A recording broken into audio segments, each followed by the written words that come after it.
9-year-old homeless girl wipes cars. Billionaire CEO stops and whispers. Where did you get that? He had buried that bracelet with his wife. Or so he thought. Ethan Lancaster, billionaire CEO, dead-eyed behind the wheel of a black BMW, was about to yell at the homeless girl wiping his windshield. Until he saw it. A thin wrist. A bracelet glinting under the Seattle drizzle. 3 blue crystals. Silver band. The exact one he gave Clara for their first anniversary. The one she never took off, even in her coffin. And now it was on the wrist of a 9-year-old girl on the street. His hand froze on the steering wheel. And for the first time in years, he felt something. The bracelet she should have been buried with. The city never quiets down. Not really. Even at a red light. The world buzzes, people yelling, horns screaming, rain whispering against glass. Ethan Lancaster sat behind the wheel of his BMW, checking his watch for the 3rd time. He had a quarterly investor call in 20 minutes and his tie was just slightly off. That's where his head should have been. Numbers, deadlines, optics. But something on the sidewalk caught his eye. A small girl, thin, soaked in drizzle, wearing a too big hoodie that swallowed her arms, stepped up to his car with a rag and a cracked plastic bottle. I'll clean your windshield for $5. She said, no smile, just survival. Ethan shook his head the way he always did. No eye contact, no conversation, just a flick of the wrist to make her disappear. But she didn't. She started wiping anyway, her little hands moving fast. Like this wasn't her first rejection. Like she already knew he'd say no. He leaned forward to say something, some version of, don't, or, stop, but the words stalled in his throat. Her wrist. There it was. A silver bracelet. 3 tiny blue crystals. Familiar. Impossible. Gutting. He stared like he'd seen a ghost. That bracelet had been made custom for his wife, Clara, their first anniversary. She wore it every day after that. Even on the day of the accident. Even in her casket. He made sure of it. He made sure she was buried with it. But now, it was on the wrist of a girl who couldn't have known who Clara was. A girl with rain in her hair and bruises on her knees. A girl who didn't flinch when cars honked around her, but pulled back the second Ethan opened his door. Where did you get that? He asked. Harsher than he meant to. She backed up, eyes wide, hand covering the bracelet like he might try to steal it. It's mine, she said, quiet, firm. Then she ran, disappeared into traffic, swallowed by the blur of motion and sound and wet gray air. And Ethan just stood there. Not as a CEO. Not as a man with a schedule. But as someone who had just seen a piece of his wife, the party buried and never touched again, on the arm of a child who looked like no one had touched her in a very long time. He didn't remember the rest of the drive. Didn't remember what excuse he gave his secretary to cancel the meeting. All he remembered was the sound of Clara's laugh. The softness in her voice the first time she showed him that bracelet. It's my lucky charm, she'd said. One day, it's going to protect someone else. He thought she meant their future daughter. The one they never had. Now, he wasn't so sure. That night, he poured himself a drink and stood outside the guest room. The one that had been locked since her funeral. Her boxes were still inside. Untouched. He hadn't had the heart to go through them. Until now. When he opened the lid marked, jewelry. His hands shook. Slowly. Carefully. He unwrapped each piece. Her wedding earrings. Her grandmother's brooch. But not the bracelet. It wasn't there. It should have been. But it wasn't. And suddenly, the silence in the house wasn't peaceful anymore. It was screaming. Chapter 1. The bracelet at the red light. Ethan Lancaster never noticed the world outside his window anymore. His mornings were a conveyor belt of routine, coffee brewed by the housekeeper. Emails read before his second sip. Town car or black BMW. Always black, always spotless. He had made a religion out of routine because routine didn't ask him to feel anything. But that morning, something broke through. It was a Thursday. The kind of gray Seattle morning that blurred everything. The buildings. The people. The past. He was running late to a meeting with foreign investors. Tapping his fingers on the steering wheel. When she appeared. A girl. 9, maybe 10. Bone-thin under a rain-stained hoodie. Holding a bottle of water and a torn rag. She weaved between the idling cars with a kind of practiced urgency. Like she knew exactly how long a red light lasted. She stopped at his window. Didn't smile. Didn't beg. I'll clean your windshield for $5. She said. The words were rehearsed, robotic, the way someone says them after 100 failed tries. Ethan shook his head, curtly. He never gave money to panhandlers. Not because he didn't care, but because he couldn't afford to start. If you started caring, where did it end? But she moved anyway. The rag hit the glass in quick circles. Determined, small fingers smearing the drizzle away. Ethan leaned forward, irritation curling in his chest. Hey, don't, I said. His voice caught mid-sentence. He stared. There, on her left wrist, a flicker of silver, 3 small blue stones. His heart stopped. He knew that bracelet. Not one like it, that one. He'd designed it himself. A wedding anniversary gift, handmade in Italy. 3 aquamarines for the month they met. Clara had worn it every day until the day she died. And now it was here, on the wrist of a homeless child outside his car. The city faded. Noise dissolved into silence. Only the bracelet remained, gleaming against skin too thin, too pale. Her hand brushed the glass one last time before she noticed him watching. He opened his door fast, too fast. The door scraped the curb. Drivers honked, and the girl froze like a deer in headlights. Wait, please, he said, stepping onto the wet street. I just want to talk. But she was already gone. She moved like she'd been running her whole life. Down the sidewalk, across the intersection, vanishing into the crowd before Ethan could even think. The light turned green. Cars surged forward. A horn screamed behind him. Ethan stood frozen. She was gone. He barely remembered the rest of the drive. The investor meeting? Cancelled. He told Maya, his assistant, that he was sick. She didn't question it. No one questioned Ethan Lancaster. Back at the office, he closed the door, loosened his tie, and opened the drawer he hadn't touched in 2 years. The photo sat inside, undisturbed. Clara on a beach, wind in her hair, sunlight catching on that same silver bracelet. He stared until the edges blurred. Could it be? Was it hers? Could Clara have given it away? He knew her jewelry was packed up. He'd paid someone to do it. He hadn't looked himself. He couldn't. He had just wanted everything out of sight. But now, Ethan drove home early. He didn't even take off his shoes before walking straight upstairs to the guest room. The one he hadn't opened since the funeral. The key still sat on the hallway table. The lock clicked louder than expected. Inside, the air was stale, sweet with the faintest trace of her perfume. The boxes were still there. Labels neat. Clara's books. Clara's jewelry. Clara's letters. He dropped to his knees and pulled the jewelry box toward him. His hands didn't shake until he peeled the tape back. Inside, rings, necklaces, a pearl choker from her grandmother, tiny gold hoops she wore on lazy Sundays. But no bracelet, not even a chain. He dumped the contents onto the carpet, frantically searching folds, corners, cloth pouches. Nothing. He sat back, breath ragged, staring at the mess. And then something strange happened. He felt alive, not happy, not safe, but alive in a way he hadn't since Clara's heart stopped beating. The emptiness that had swallowed him for years cracked just enough to let something else through, panic. Maybe, or longing. He stood, opened another box, this one marked, photos. There she was again, Clara in the garden, Clara on the couch, Clara with kids. That stopped him. He didn't remember these photos.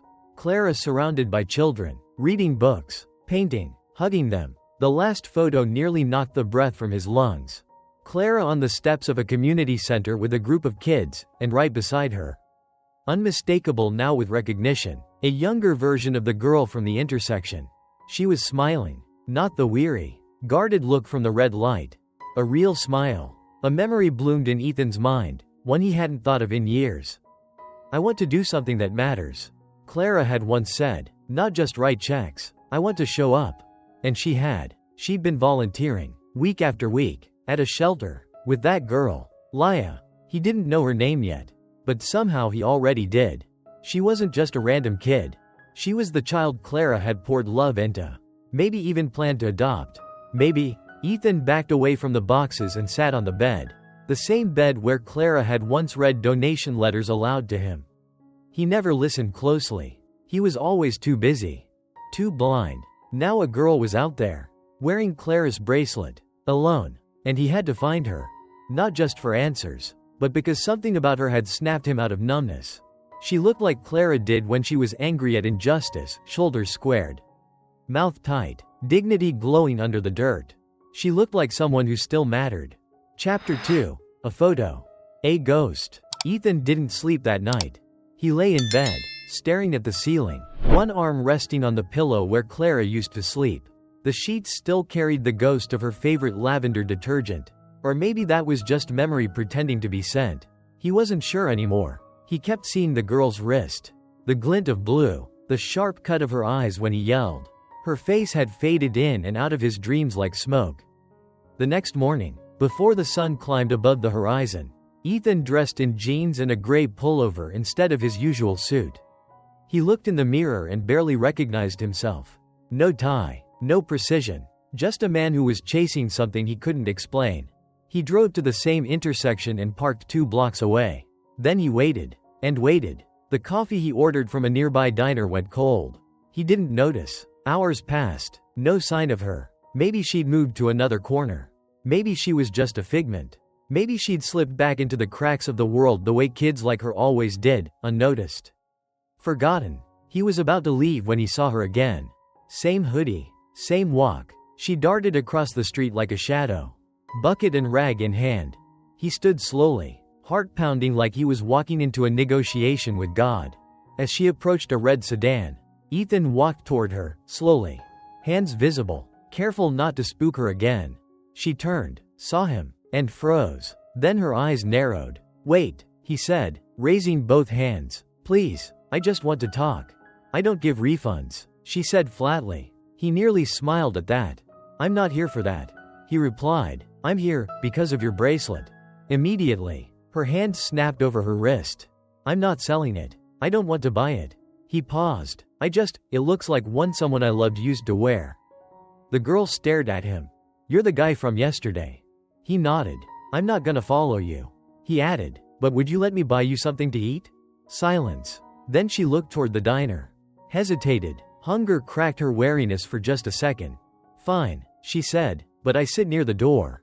And if I don't like the way you talk, I leave. Deal." They sat at a small corner booth near the exit. She kept her back to the window and eyes on the door. The waitress blinked at the sight of them, a wealthy man and a ragged child who looked like she hadn't showered in days.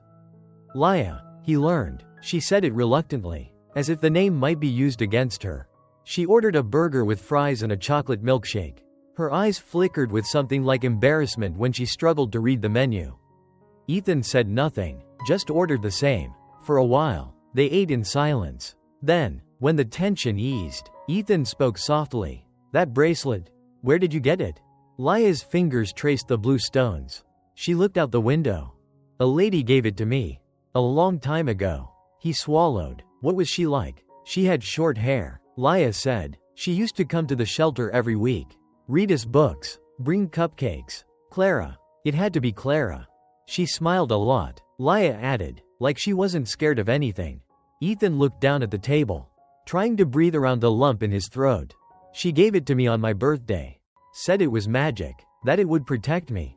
A pause. I believed her. He didn't know whether to laugh or cry. Clara, who couldn't bake to save her life.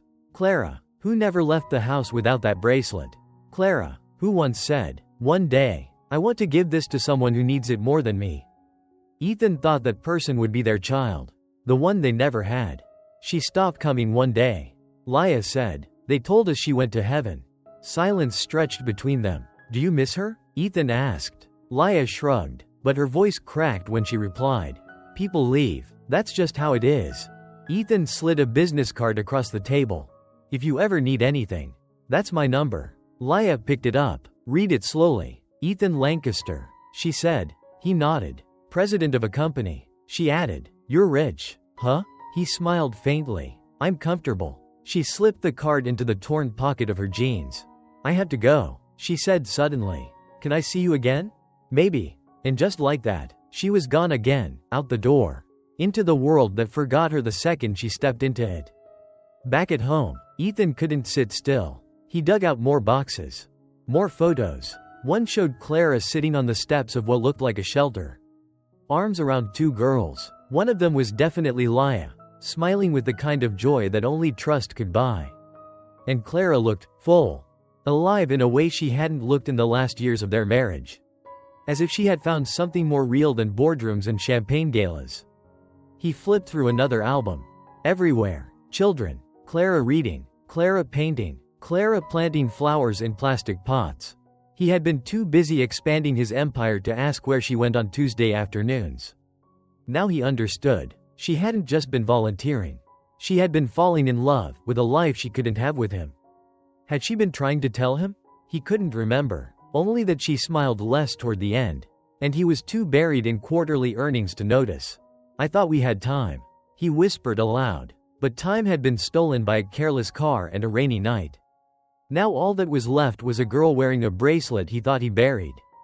He couldn't let it go. The next morning, he drove to the address listed on an old donation receipt from Clara's files.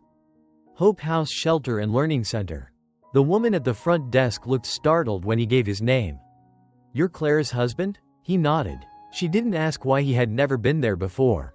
She just smiled. Everyone here loved her. A few minutes later, Sophia Martins, director of Hope House, met him in a small office that smelled faintly of crayons and strong coffee. "I'm glad you came," she said gently. "I should have come sooner. She always hoped you would." That pierced deeper than expected. Ethan cleared his throat. "I'm here because of a girl named Laya." Sophia's expression changed immediately. "You've seen her?" "She's been on the street," Ethan said, "cleaning windshields. I found her by accident." Sophia closed her eyes briefly, a sigh leaking from her. "She ran away almost a year ago. We tried everything, but she's hard to hold." "She had Clara's bracelet," he said quietly. Sophia's eyes welled. "Yes, Clara gave it to her. It was her last visit." She reached into a cabinet and pulled out a folder. "Laya came here at 6. Her mother overdosed. No known father." Inside were evaluations, photos. Laya, smiling, younger, trusting, and beside her in nearly every photo, Clara. She loved Laya, Sophia said. They had a bond, deeper than most. Clara had started talking to social workers about adoption. Ethan couldn't breathe. "She never told me," he said. Maybe she was waiting for the right moment. Or maybe she knew he wouldn't say yes. He had postponed everything, children, vacations, slowing down, until later. But later never came. That night, Ethan sat in his study. Photos spread across the desk like sacred relics. Clara with Laya, Clara laughing, Clara kneeling in front of a child with a scraped knee, hands outstretched. He traced her face with his finger. "I didn't see what mattered," he whispered. And then, with a clarity that had been hiding behind grief for 2 years, Ethan understood. He couldn't save Clara, but he could show up for the little girl she left behind. Even if it took everything he had left. Chapter 3. The girl returns. He went back every day. To the same cafe, the same intersection, the same creaking chair by the window where the traffic light glowed red. Then green, then red again. 3 days passed. 4. No sign of her. The city kept moving, uncaring, wrapped in its own cold rhythm. But Ethan Lancaster sat and waited. Each hour that ticked by deepened something inside him, not desperation. Exactly. Not even hope. It was something older than both. A need to make it right. He saw other kids, some younger, some older, all hardened in the same way, with eyes that had seen too much and hands that never unclenched. But none of them were her. Until the 5th afternoon. It was the wind that made him look up. A gust scattered wrappers and leaves across the road. And through that storm of movement, he saw her. Same rag, same battered shoes, same grim focus. Her hoodie was zipped halfway now. And her eyes scanned the cars like a soldier gauging danger. There was no joy in her walk, only precision. Ethan stood slowly, afraid that any sudden movement might make her vanish again.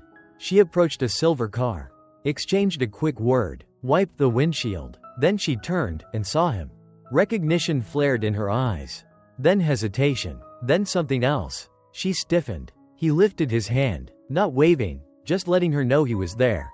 That he wasn't chasing. That he'd waited. "Laya," he said, soft and even. She didn't run, but she didn't smile, either. "I told you I wasn't selling it," she said flatly, fingers already curling over the bracelet on her wrist. "I know," he replied. "I'm not here to take anything.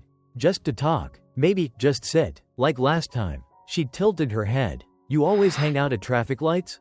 He almost laughed. Only when I'm hoping to run into someone. Laya narrowed her eyes. Why me? He paused. Because of someone we both knew. That seemed to settle something in her. Not soften it, not yet, but settle it. She nodded toward the same diner. I'll sit by the door again. Of course. This time, the waitress didn't even hide her curiosity. You two back again? Laya gave a small smirk. He's stalking me. Ethan raised an eyebrow. She's exaggerating. The waitress blinked, then turned with a chuckle. I'll get your booth. They sat, same as before. She ordered quickly, grilled cheese and tomato soup. Water. No milkshake this time. You're not hungry? He asked. I'm hungry. Just don't like owing people too much. The honesty stung. She ate slowly this time, eyes never fully dropping their guard. Did she really mean that much to you? Laya asked out of nowhere.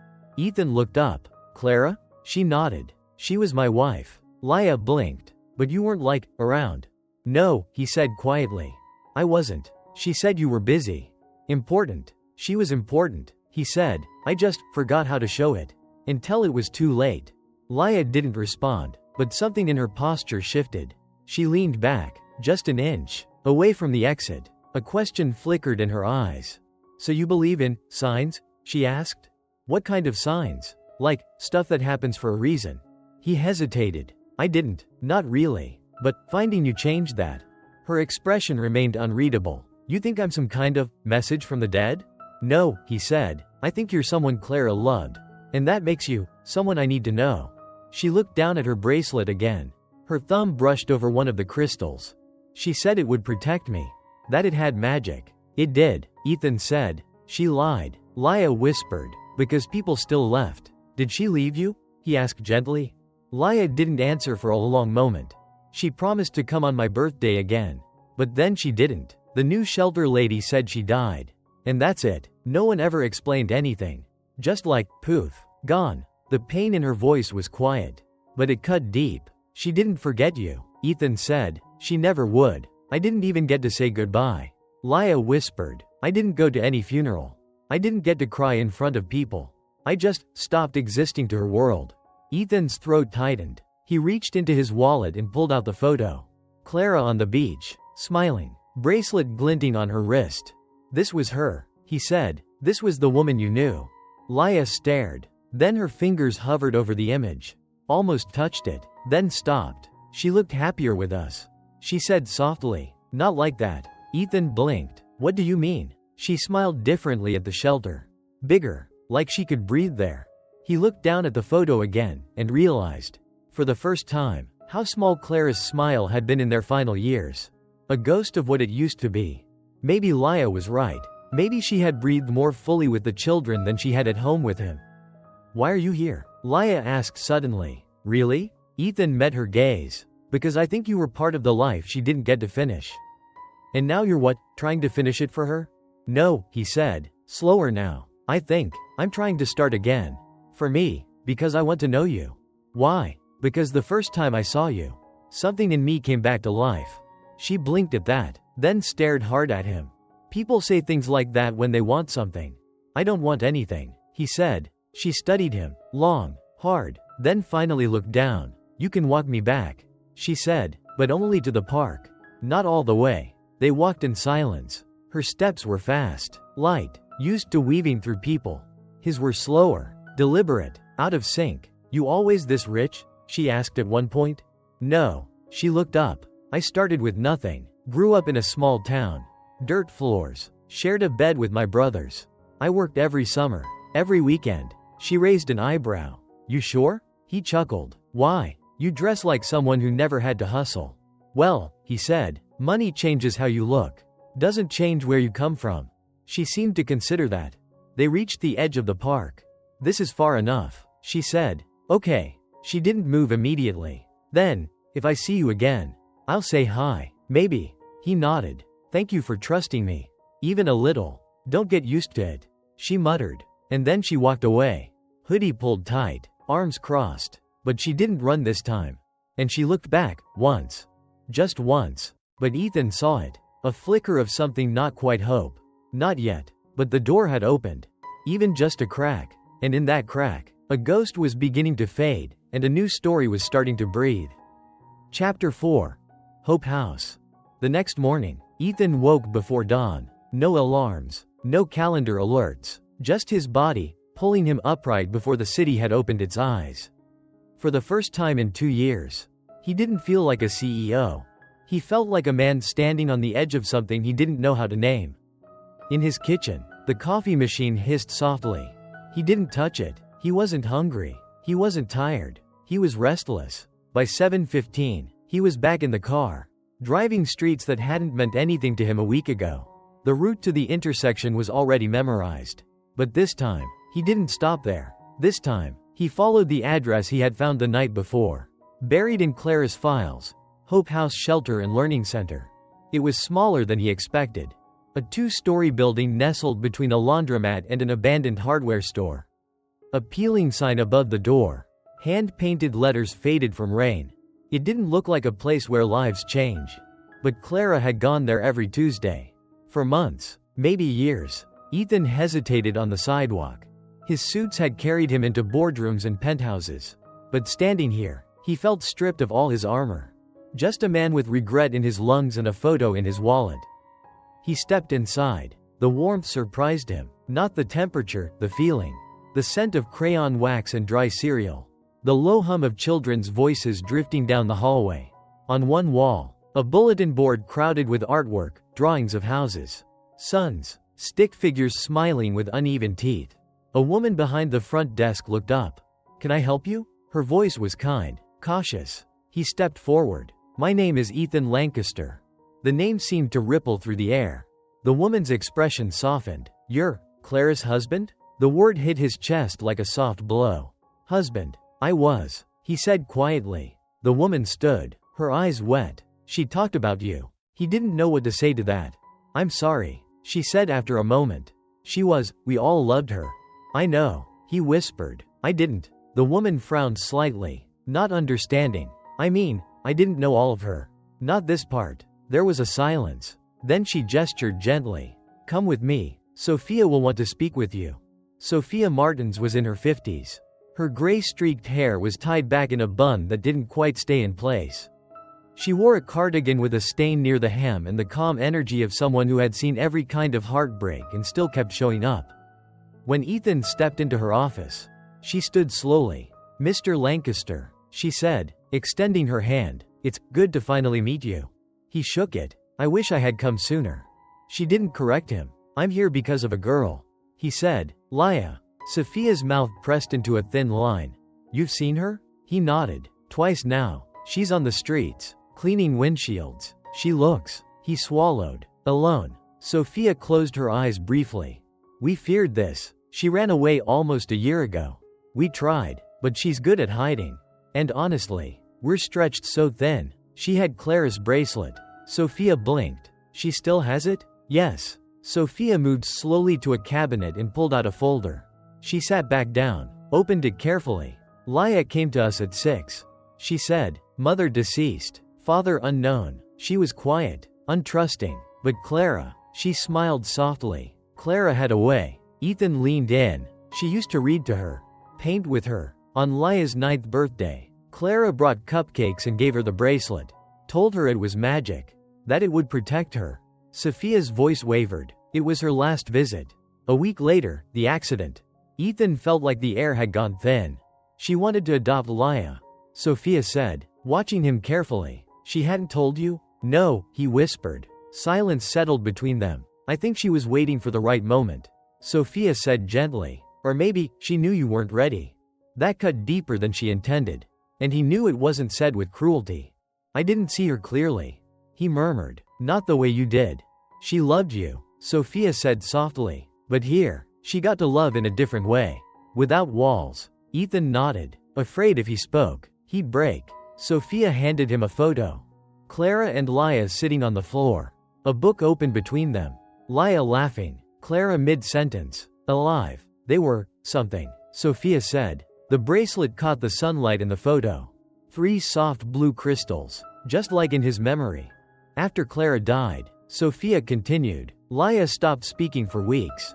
Then one day, she ran. We saw her twice. Maybe But she always disappeared before we could reach her. I saw her yesterday, Ethan said. She let me walk her to the park. She trusts no one, Sophia said, but Clara was different. I want to help her, Ethan said. Sophia looked at him. Help her? How? I don't know yet, but I know I have to.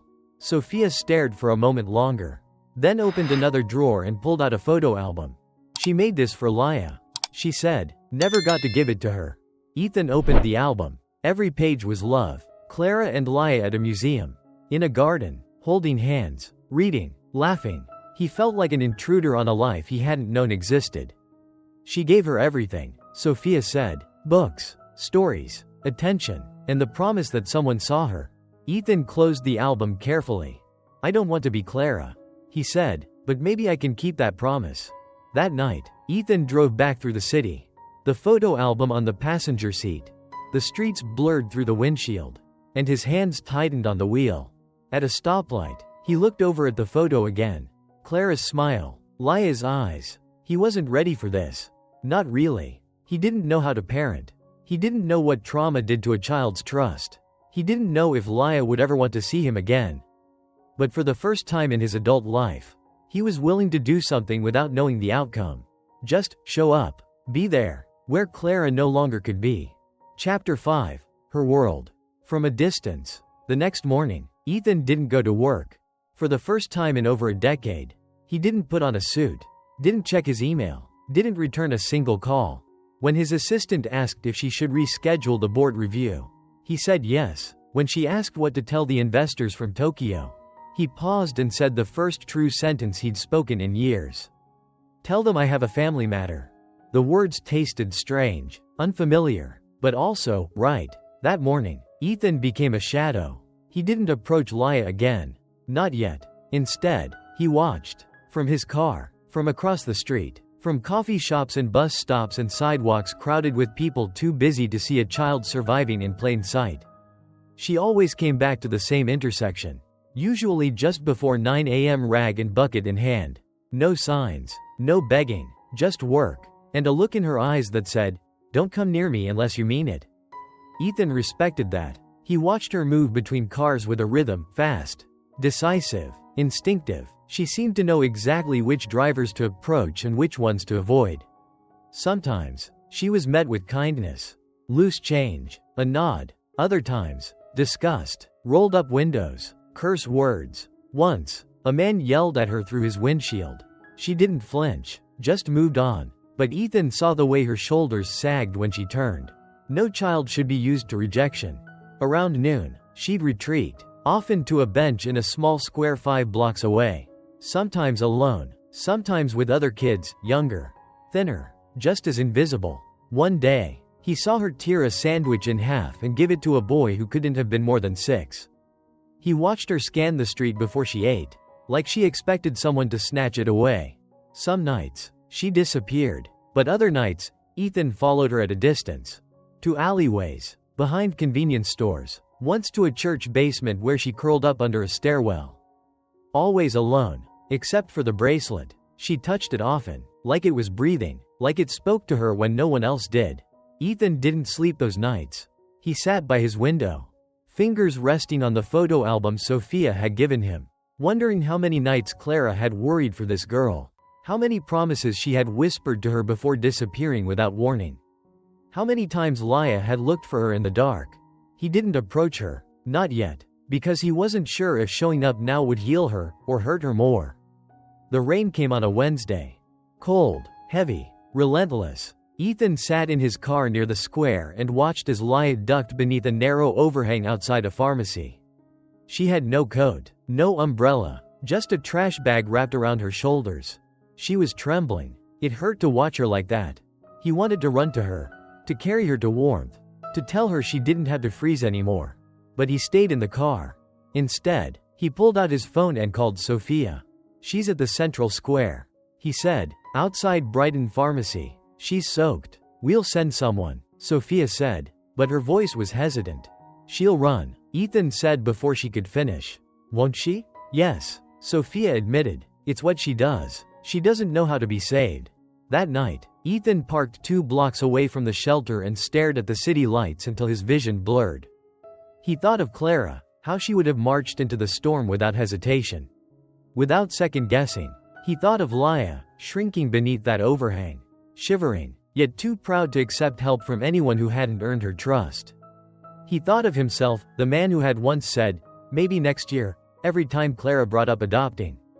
Now that next year would never come.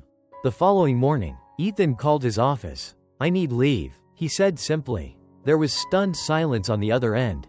For how long? I don't know. Another pause. He ended the call before they could talk him out of it. He didn't owe anyone anything anymore, except her. Not Clara. Laya. He wasn't ready to call it love. But he felt something growing, a tether between them that tightened every time he saw her face. She had become a living thread between past and present, a reflection of everything Clara once hoped for. But more than that, she was herself. Laya wasn't a charity case. She wasn't a guilt project. She was a person, sharp, guarded, proud, and hurting. So he kept watching, not out of fear, but out of respect, waiting for her to decide he had earned her trust, waiting for a door to open. On the seventh day, he saw something that made his blood freeze. A man, maybe in his 40s, approached her near the square. Ethan couldn't hear the words, but the posture was familiar. Leaning in too close, smiling too wide, Laya shook her head, tried to walk away. The man grabbed her wrist. Ethan was out of the car in seconds. But before he could cross the street, Laya twisted violently, bit the man's hand, and bolted, sprinting through the rain, cutting between traffic, disappearing into the alleys. By the time Ethan reached the sidewalk, she was gone. The man was cursing, holding his hand. Ethan stared after her, breath ragged, drenched in fear. She had survived. Again. But barely. He stood there a long time before getting back into the car. His hands wouldn't stop shaking. He didn't see her for 2 days after that. He searched every square, every alley, every underpass. Nothing. The city seemed to have swallowed her whole. On the third day, the temperature dropped. Icy wind cut through the air like knives. Ethan drove in circles, praying to find her before something else did. It was almost midnight when he turned down a deserted street near Lincoln Park. His headlights swept across a playground. And that's when he saw it. A small body curled under a concrete bench. He slammed the brakes, jumped out. She was there, soaked, unmoving, her lips tinged blue, her breathing shallow. Laya, he whispered, kneeling beside her. Laya. Her eyes fluttered. She recognized him. Don't take it, she murmured, her fingers curling around the bracelet. No one's taking it, he said, voice cracking. I'm taking you home. Chapter 6. When the fever breaks. She didn't protest when he picked her up. Her body was light, frighteningly so, limp and damp, like something made of cloth and cold air. Her head slumped against his shoulder. Her breath came in shallow, uneven gasps. Her skin burned where it touched his neck. Despite the icy wind that whipped around them, Ethan moved fast. He laid her gently in the backseat of his car, peeled off the soaked trash bag she'd been using as a makeshift raincoat, and wrapped her in his coat. She didn't open her eyes, didn't speak again, only whimpered, over and over. It shattered him. The hospital lights were blinding after so many nights spent in shadows. Pneumonia, the doctor said briskly after the intake team had worked over Laya's tiny frame for an hour. Advanced, likely compounded by exposure and dehydration. Ethan sat in the waiting chair, knees bouncing, hands clenched. She's been on the streets, he said. I found her under a park bench. The nurse gave him a look, part sympathy, part quiet accusation. Are you her father? Ethan hesitated. No, but I'm responsible for her. The words came out before he could stop them. And once said, they felt true. Not in the legal sense. Not yet, but in the way that mattered. Because if he wasn't responsible for her, then who was? They admitted her to pediatric observation. She lay curled beneath white sheets, wires trailing from her arms. An IV fed antibiotics and fluids into her thin veins. Her cheeks were hollow, her hair still damp, her face impossibly small. Ethan sat by her bedside the whole night. He didn't sleep. He just watched the rhythm of her breathing. Too fast, but steadier now. He thought of Clara, how she used to sit beside sick kids at the shelter with this same stillness, this same fierce patience. He remembered once, years ago, She had cradled a feverish toddler for hours after a flu outbreak at Hope House. She doesn't know me, he had said at the time, watching from the doorway. She doesn't have to, Clara had whispered, brushing the child's hair. She just needs to know someone stayed. Ethan reached forward now and touched Laya's hand gently, just 2 fingers resting over hers. I'm here, he whispered. I'm not leaving. She woke up just before dawn. Not fully, just a flutter of lashes. A dry mouth parting. He moved closer. You're in the hospital, he said softly. You were very sick, but you're safe now. Her eyes tracked him fuzzily. She didn't say anything, but she didn't pull away. And that was enough. By midday, she was more alert. Her fever had broken, her breathing less ragged. When she tried to sit up, she winced and let herself fall back against the pillows. Ethan stood. I'll get the nurse, he said. Wait. Her voice was a rasp, but it was hers. She looked at him, eyes clearer now, but wary, always wary. Why did you help me? He paused. Because I saw Clara in your eyes. Because I've been sleepwalking for 2 years. Because you're the first thing I've cared about since she died. He said none of that. Instead, because I care. She frowned. You don't even know me. I'm trying to. Laya stared at him a while longer, then touched her wrist. The bracelet was still there. Her shoulders relaxed just a little. She gave it to me, she said hoarsely. Said it was magic. I think she was right. She squinted at him. You knew her. I loved her. She loved you? He smiled faintly. She did, even when I didn't deserve it. Laya looked away. I miss her, she whispered. I do too. That afternoon, when the nurse came to check her vitals, Laya watched every movement like a hawk. When the nurse reached to adjust her IV line, Laya flinched. Don't like hospitals, she muttered. I know, Ethan said. Don't like places where people tell you what to do. He gave a small smile. Then you'll love my house. I'm terrible at giving orders. She looked at him. Your house? I was thinking, maybe you could stay there. Just until you're better, if you want. Silence. Then, will I have to go back to the shelter after? Ethan didn't answer right away. I won't make any decisions without talking to you first, he said. You'll have a say, I promise. Another silence. Then, can I leave whenever I want?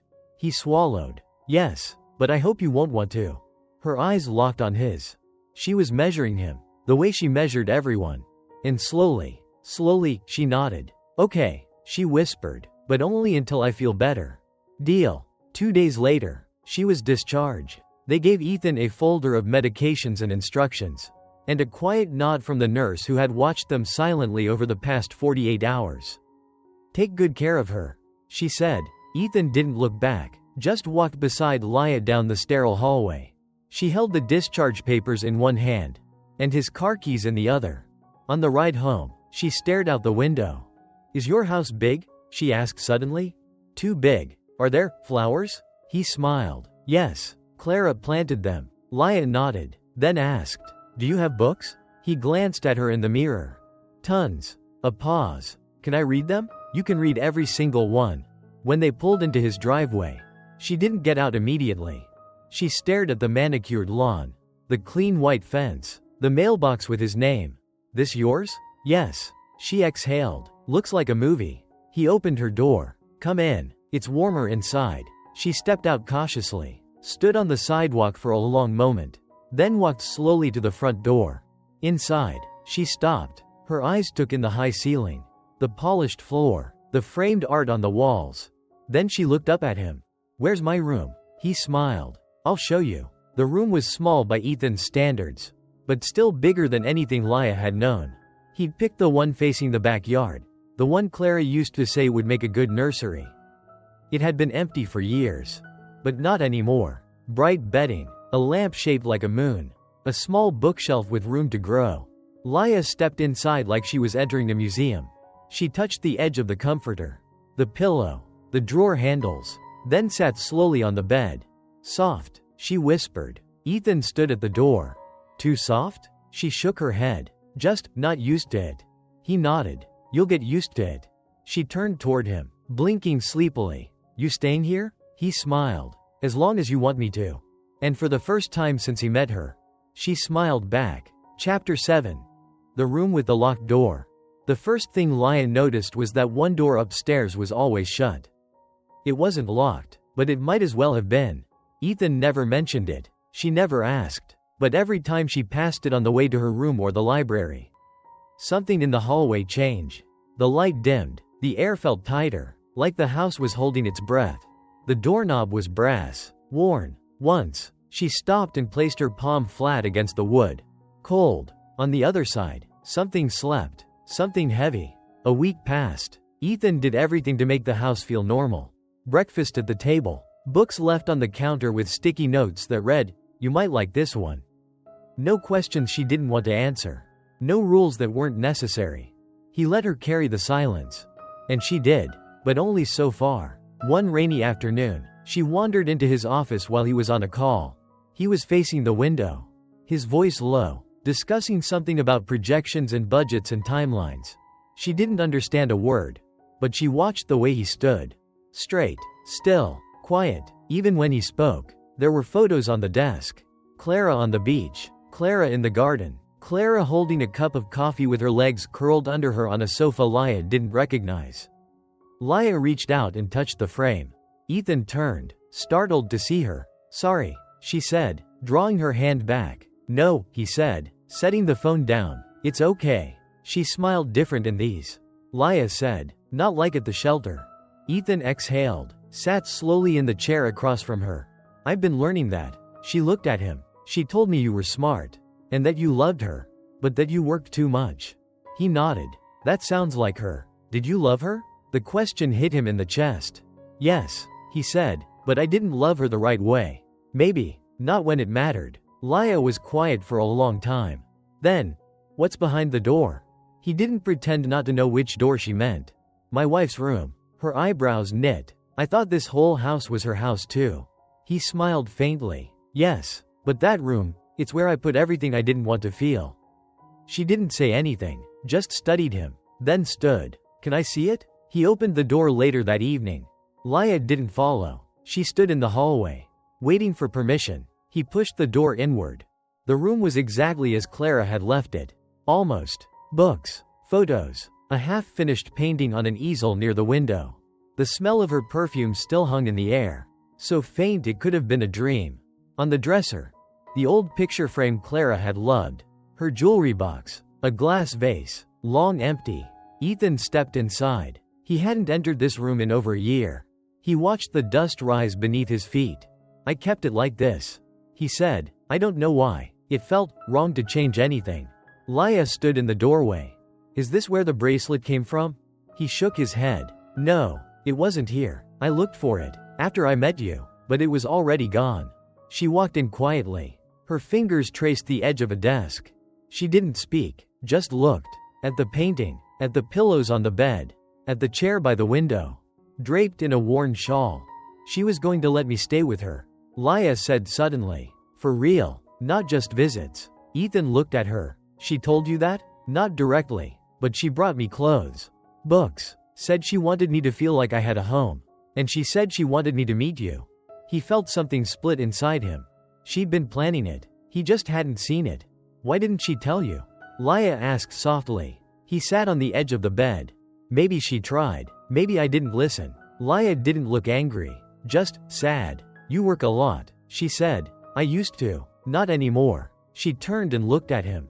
"Are you going to leave?" The question wasn't new, but this time, it wasn't about the hospital or the food or the house. This time, it was about her. "No," he said. "I'm staying." "For how long?" "As long as you'll let me." She blinked fast, then walked over to the dresser, opened the jewelry box, picked up a necklace, ran her thumb over the clasp. "She let us try on her jewelry sometimes," she whispered. "At the shelter, she'd make up stories. Said this one belonged to a queen who escaped from a tower." Ethan closed his eyes. He could hear Claire's voice. Light, playful. "She made the world feel safe," Laya said. He opened his eyes. "I want to do that for you." "You're not her." "I know. But you're trying," she said. He nodded. "That matters." That night, they sat on the floor of the room. They didn't say much. Just passed photos back and forth.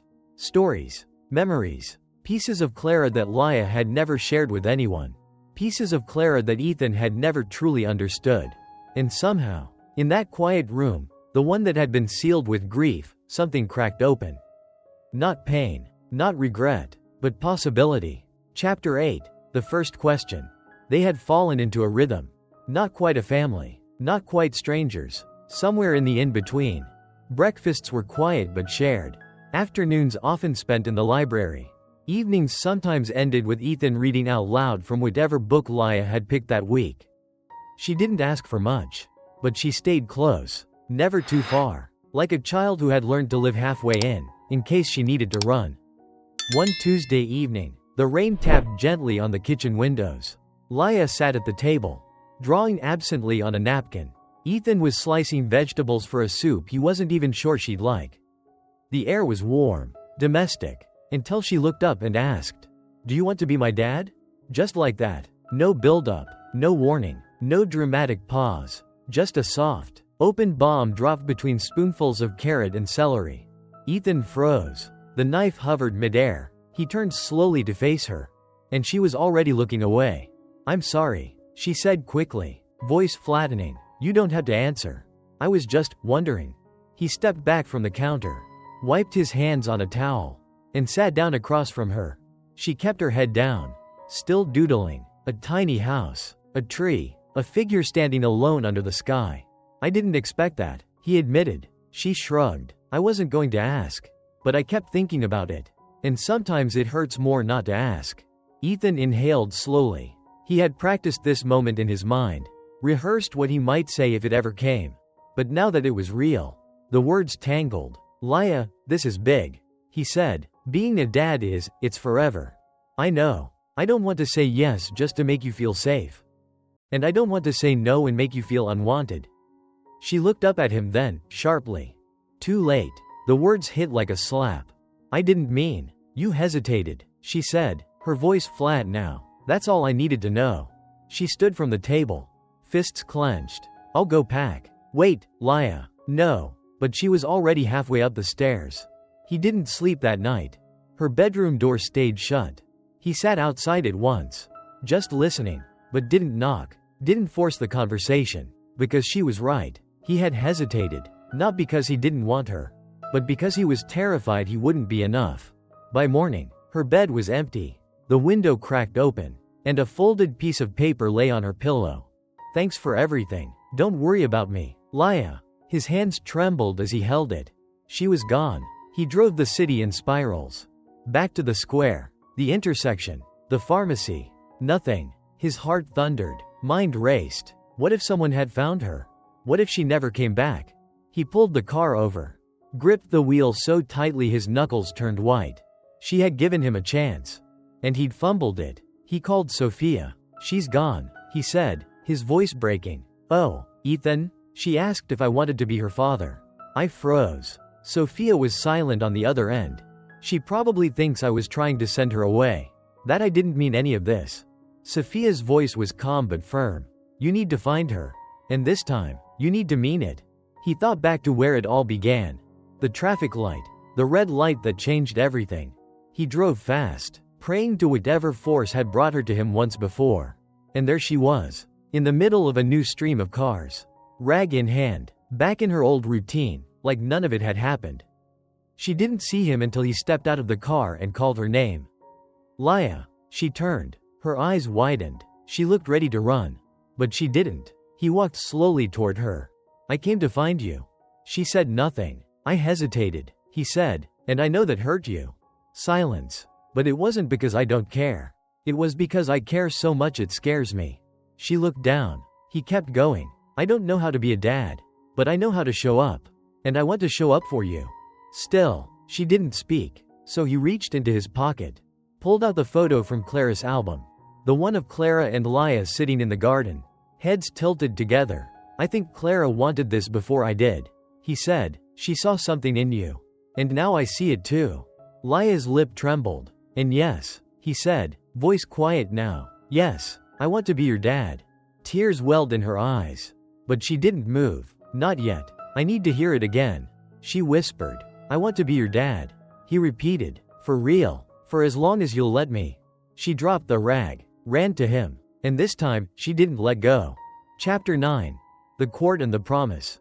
They came home together from the traffic light, silent but joined, not by blood, not by obligation, by choice, by something even stronger than biology.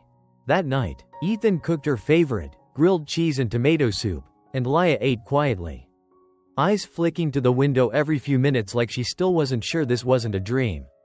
When he offered to read to her before bed, she only nodded, no words. But as he closed the book and rose to leave, her voice came small, almost lost under the hum of the heater. "You won't change your mind?" He turned back, knees almost buckling under the weight of what that question carried. "No," he said, "not ever." And then added, "I'm going to make it official. I want to adopt you." She didn't say anything, but she reached for his hand and held it until sleep took her. The next morning, Ethan made the call to his lawyer. He didn't dance around it this time. "I want to adopt a child. Her name is Laya. She's 9. I want to begin the process immediately." The silence on the other end was brief, but heavy. "Adoption is long, Ethan," Martha finally said. "It's invasive. They'll question everything, your work schedule, your finances, your mental health, your parenting ability. I don't care. You're a single man with no prior experience raising children. That'll be a red flag. She's not a case file." Ethan snapped. "She's a girl, a person, and she's mine, whether or not the state says so yet." Martha didn't argue again. She simply said, "I'll bring in Bradley Winters. He specializes in family law." 2 days later, Bradley sat on Ethan's couch with a notepad and a soft, weathered smile. Laya sat next to Ethan, arms crossed, her gaze fixed on the lawyer like a hawk sizing up a predator. "So," Bradley said gently, "you want Mr. Lancaster to adopt you?" Laya didn't answer right away. Then she nodded, once, firm. "Because?" "Because he came back." Bradley paused, pen hovering. "Because he didn't run," she clarified, "even when I did." From there, everything moved both too fast and too slowly. Social workers began coming to the house. They opened cabinets, checked water pressure, measured window heights and reviewed fire alarms. One even asked Laya what she would do if Ethan ever yelled at her. She stared at them blankly. "He doesn't yell," she said, "even when I break things." When asked why she ran away from Hope House, Laya said simply, "Because no one came for me." Now, someone had. Ethan, meanwhile, had his own hoops, home inspections, therapy sessions, parenting workshops. Each night, he and Laya sat in the living room surrounded by stacks of paper and legal documents neither of them fully understood. It didn't feel romantic. It didn't feel magical. It felt like war. A war to prove that love didn't need a certificate to be real. But Ethan did it. Every form, every interview, every check. For her. 6 months later, a court date arrived. The final hearing. Ethan wore his best suit. Laya picked a blue dress with a small sunflower pattern. She twisted Clara's bracelet around her wrist the whole way to the courthouse. In the waiting area, her leg bounced. "You okay?" Ethan asked. She shrugged. "What if they say no?" He bent slightly, lowered his voice to a whisper. "They won't." "How do you know?" "Because love leaves evidence," he said, nodding toward the file full of letters, reports, and photos of them together. "And because we're already a family. The court is just catching up." Judge Mendez was in her late 50s, with eyes that had seen too much sorrow to be fooled by performance. She listened. To Laya, to Ethan, to Sophia, who testified about Clara's connection to the girl long before Ethan ever stepped in. She reviewed school reports that showed Laya's improved grades, therapy updates showing her steady emotional growth. And then the judge turned to Laya. "Do you want Mr. Lancaster to be your father?" Laya didn't hesitate. "Yes." "Why?" Her voice was calm, low, but unwavering. "Because he chose me when no one else did. And I chose him when I thought I couldn't trust anyone again." The judge nodded. Her mouth twitched at the corners. "Then I have no further questions." She tapped the gavel once. "Ethan Lancaster, it is with deep joy that I grant this adoption. As of today, Laya is your legal daughter." There was no cheering, no music, just silence. And then Laya reached over, took Ethan's hand, and whispered one word. "Dad." Chapter 10. The Foundation. They celebrated with a cake in the backyard. Just a handful of people, Sophia, Bradley, Elena from therapy, Martha the lawyer, and 2 of Laya's classmates from her new school. The cake had blue icing, piped in neat letters. The Lancaster family. Ethan watched her from the kitchen window. Leah was laughing. Actually laughing. She wore Clara's bracelet, now cleaned and polished. The 3 blue crystals glittered like tiny stars under the afternoon sun. For the first time, he saw her as a child, not just a survivor. He saw freedom in her eyes. Not fear, not defense, just life. Later that night, when the house was quiet and the plates were cleared, Ethan sat beside her on her bed. Leah was turning the bracelet slowly around her wrist. Lost in thought, she said it was magic. She whispered. Ethan nodded. She did. Do you think it really was?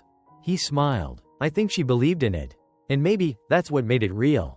Leah looked at him. You know what else she believed in? What? Helping people. She paused. Maybe we should keep doing that.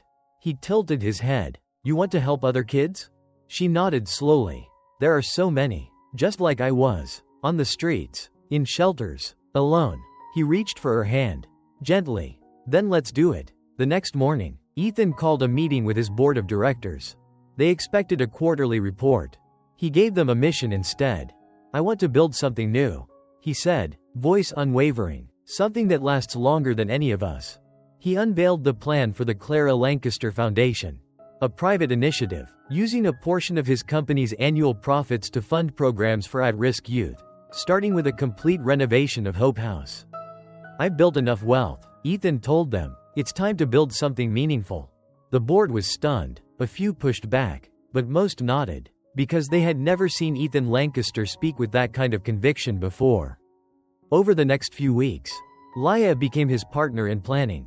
She made lists, took notes, drew logos in the margins of her homework.